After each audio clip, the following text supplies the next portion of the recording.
And hello viewers, welcome to Science TV Prime News.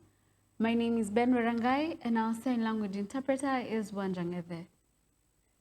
On to our first news item.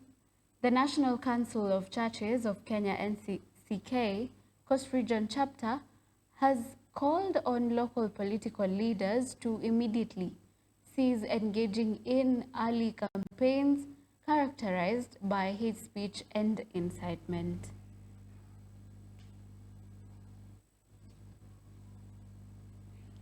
The council noted that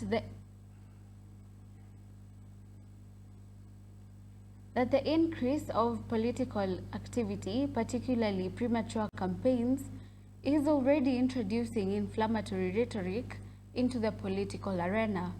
The Ncck cautioned that such language threatens social cohesion and could lead to electoral violence, drawing a parallel with the recent unrest observed across the border.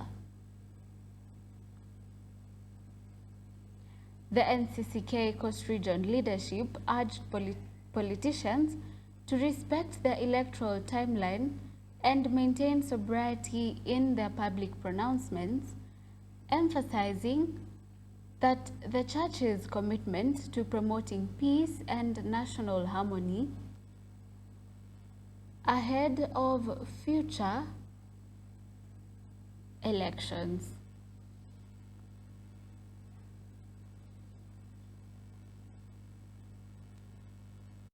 Strongly condemn these individuals who are setting up the nation for violence and chaos. On their part, we call upon Kenyans to refuse to listen or follow anyone who provokes them against other people. We demand that the members of parliament for our counties to stop speaking in barriers and instead go to parliament and revoke the oppressive laws that have been passed in the recent past. The citizens are watching and will use this as a determinant in the coming elections. We need participation, we need involvement. We also need it to be able to be acceptable in the right mandate ya how the by-elections are being done. So tunaomba usawa, tunaomba inclusion. Alafu pia tunaomba tuweze kuzingatiwa sisi kama wamama, vijana pia na watoto wetu, waweze kuparticipate, waweze kuwekwa ndani katika hii maswala.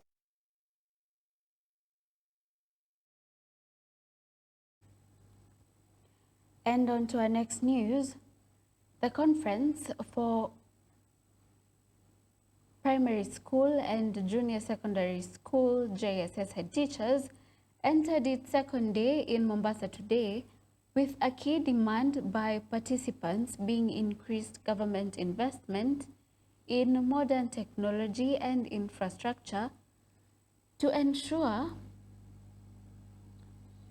the successful implementation of the competency-based curriculum CBC. Teachers and stakeholders attending the major educational sector meeting emphasized that the adequate funding for digital resources and modern facilities is crucial to realizing the goals of the CBC. They argue that the curriculum, which focuses on practical skills and competencies, cannot be effectively delivered without necessary technical support and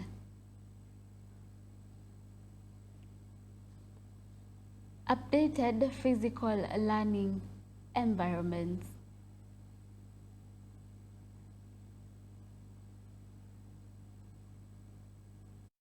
We are not very conversant. We're not happy because the roles that have been given to the leadership of Kepshire has grown up, but the remuneration is a bit low. So it would be better that it is increased to catch up with the workload that we have. How will the learners in junior school choose power mechanism if they don't even know what it involves? So for us, we have found it necessary to actualize all those learning areas so that the learners can at least have an opening or a glimpse of what it entails, like marine and fisheries, aviation technology,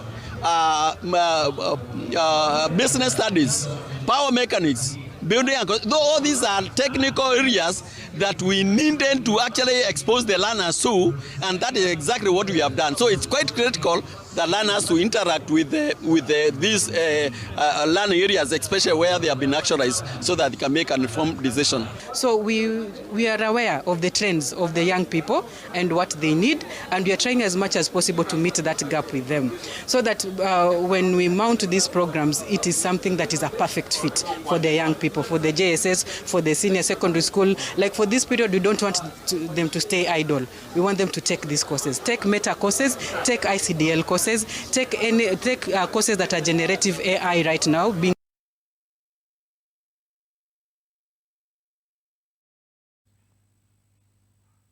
And the Senate Health Committee conducted an unannounced visit to Kiambu Referral Hospital, Kiambu Level 5 Hospital, to assess the overall state of the healthcare delivery and facility management. The committee's oversight visit is part of its mandate to scrutinize the quality and accessibility of medical services in county referral hospitals, with the surprise inspection aiming to provide a first-hand, unfiltered look at the conditions affecting patients and staff.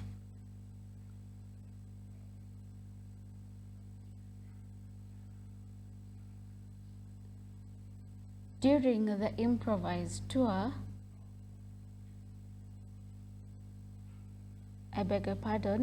during the impromptu tour, the senators assessed various critical areas of the facility, including the wards, patient care, the state of infrastructure, equipment, essential services, and evaluated staffing levels, particularly in light of the recent ongoing labor disputes in the health sector. Make sure there is a redundancy measure for the system so that it doesn't create unnecessary queues.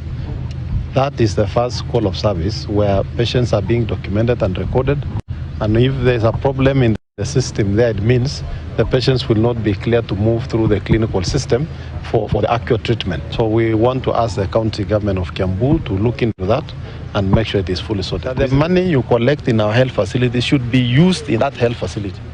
The money collected in Kiambu Level 5 should be used to improve services in Kiambu Level 5. So we want to ask that we all cooperate. We're asking the county executive of Kiambu, let's cooperate in making sure that the things that we have noted are not working, make sure they are working. People working in the mortuary, they are doing their best. But I'm perturbed and I'm not happy with the spirit and the momentum of the county government to facilitate proper equipment, fridges, freezers, more state-of-the-art facilities to give our loved ones a good place to rest before they are buried. Changamoto tumeweza kupata pale wasichana ambao wameweza kujifungua na wamefungiwa katika hospitali ni changamoto ambayo haifai kuwa tena. Hatuoni kwa nini ichukue muda mrefu, miezi 2, miezi 3 kushughulikia wamama ambao wamejifungua. Ni jambo ambalo linafaa kutatuliwa, hata kama SHA imekuwa na ile changamoto yake, lakini haifai kuchukua muda mrefu hivyo.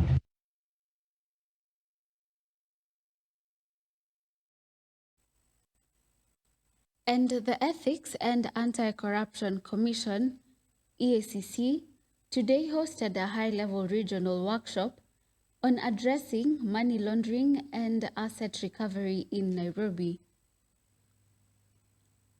The primary objective of the workshop was to strengthen cooperation and establish joint strategies among regional agencies to combat illicit financial flows.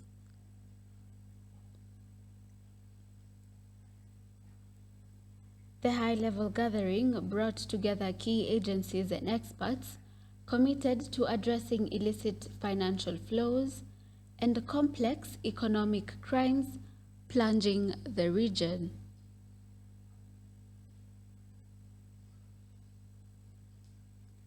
Furthermore, The meeting aimed at strengthening enforcement by enhancing collaboration between anti-corruption bodies, financial intelligence units, and law enforcement agencies across borders to ensure perpetrators are brought to justice.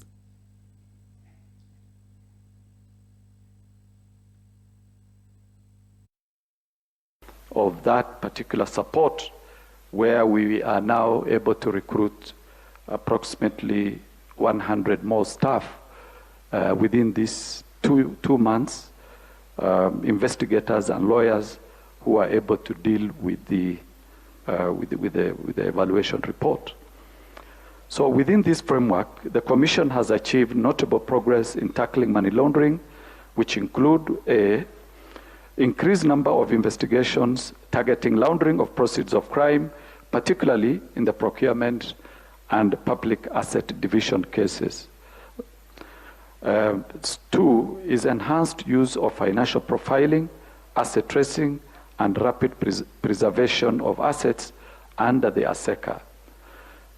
Three is we have established a jurisprudence on forfeiture of proceeds of crime with money laundering components. This has occasioned recovery of high-value properties, motor vehicles, and significant cash in Kenya shillings and also in foreign currencies.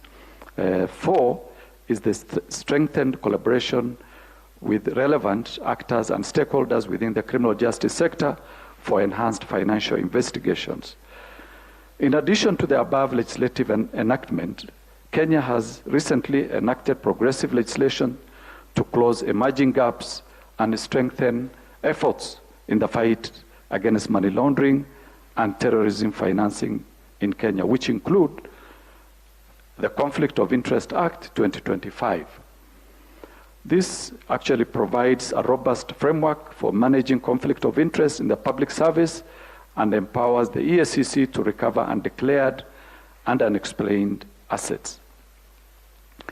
This particular act actually gives the EACC powers to sue, or rather to seek to recover any assets that the public officers do not declare. Initially, that was an area that was a gap in law, and now if you don't declare your assets, we will sue you for not declaring.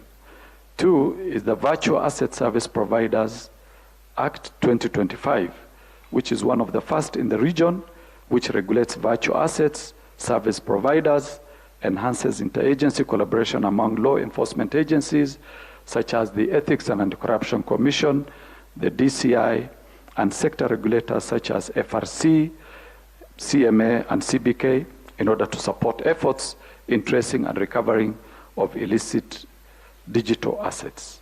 Three is the amendment to the Mutual Legal Assistance Act, which streamlines cross-border asset recovery and international cooperation.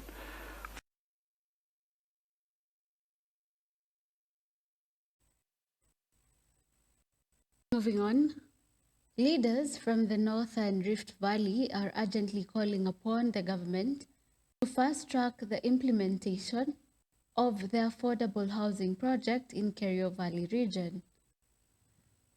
This plea follows a deadly landslide that struck the area last week, highlighting the extreme dangers posed by unstable terrain.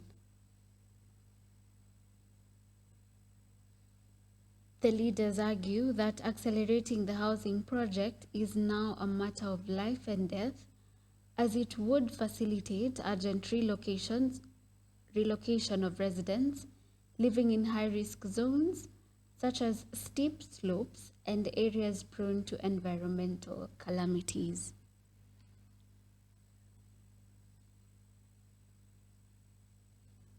The recent landslide claimed several lives and displaced many families, underscoring the chronic vulnerability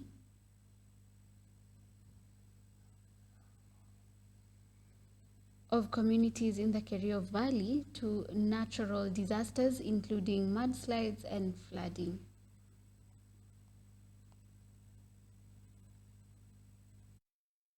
Serikali kusaidia watu wetu. I know tuko na ile pesa also ya affordable houses. If it is possible, iletwe hapa Kerio Valley tusaidie watu wetu tujengee manyumba. Hii mpango yetu ya affordable housing, najua haitarget tu towns zetu.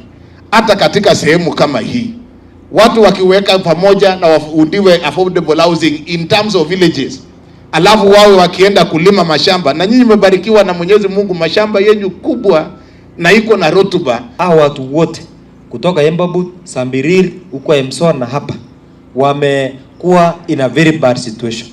We are thinking beyond response ya leo, na tunashukuru kwa ile chakula na mambo yote. Tungetaka wapate long term solution ya families ambayo walikuwa affected, the first families, ikiwezekana tuwajengee manyumba ili waishi maisha mzuri. Wengine wako na watoto ambayo wako shule, itabidi sisi kama county pia tutaingilia, tusaidiana na national government ili Januari hiyo familia wana kitu yoyote wasaidiwe watoto wao.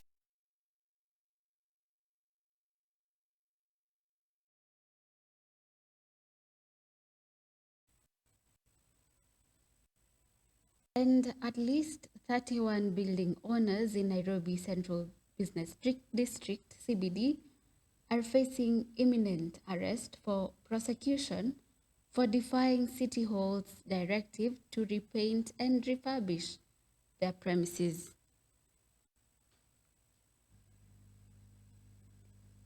The compliance crackdown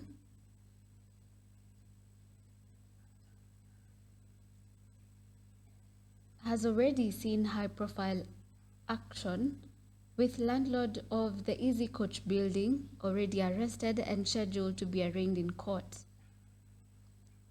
According to the latest CBD repainting progress report, the non-compliance rate remains high despite earlier notices. Out of the 158 building owners who were issued with formal notices by the county government, only 41 have fully complied with the order and 34 are currently undertaking the repainting work.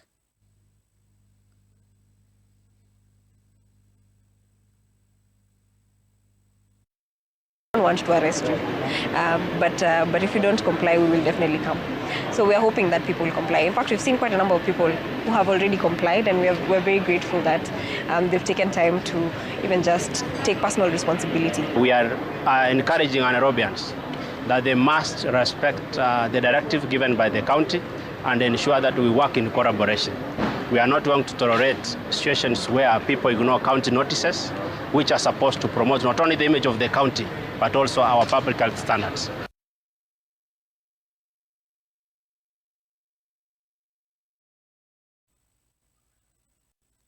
And moving on, cancer patients in the country have received a major boost in treatment options following the introduction of advanced nuclear therapy treatment at the Kenyatta University Teaching and Referral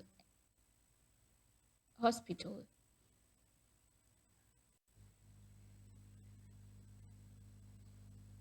The launch of this specialized therapy marks a significant milestone in the country's healthcare system, offering patients a highly targeted and precise method for fighting various forms of cancer domestically. The nuclear therapy, often involving the use of radiopharmaceuticals, that is, small amounts of radioactive material, is a form of highly targeted treatment that aims to destroy cancer cells while minimizing damage to surrounding healthy tissue.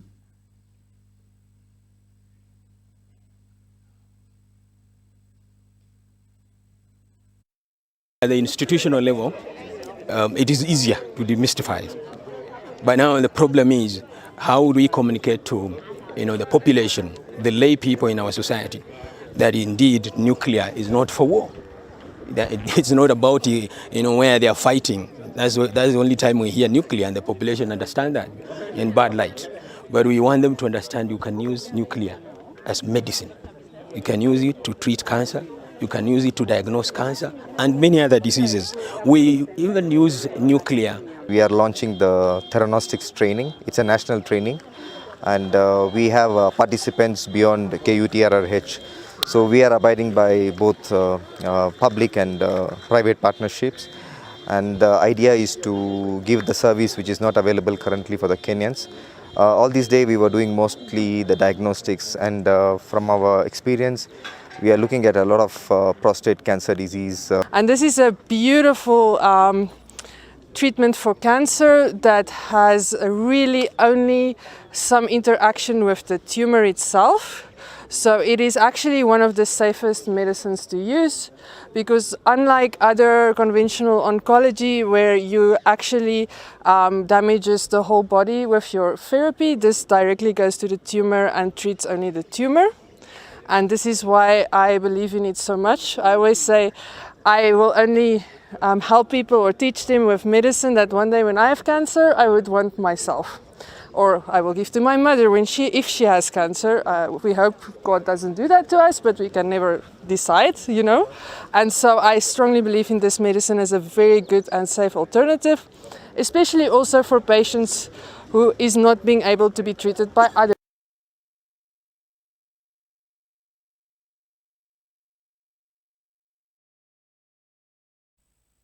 That is all for the news. We will be taking a commercial break. We'll be back with the sports news.